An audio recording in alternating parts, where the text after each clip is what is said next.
Done. Okay పిల్లలు ఈరోజు English alphabet capital letters నేర్చుకుందాం.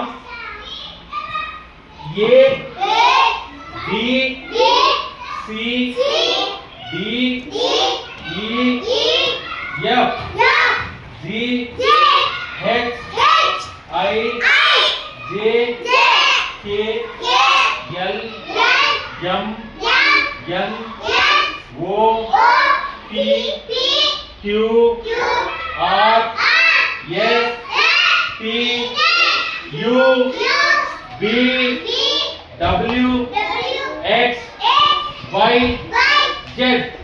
చక్కగా రాసుకోవాలి, చక్కగా చదువుకోవాలి, చక్కగా గుర్తించాలి. ఓకేనా? స్టాప్. పిల్లలు ఇలాగే ఇంగ్లీష్ ఆల్ఫాబెట్ లో స్మాల్ లెటర్స్ నాన్న. Small a B C D ఈ F G H I J K L M N O P Q R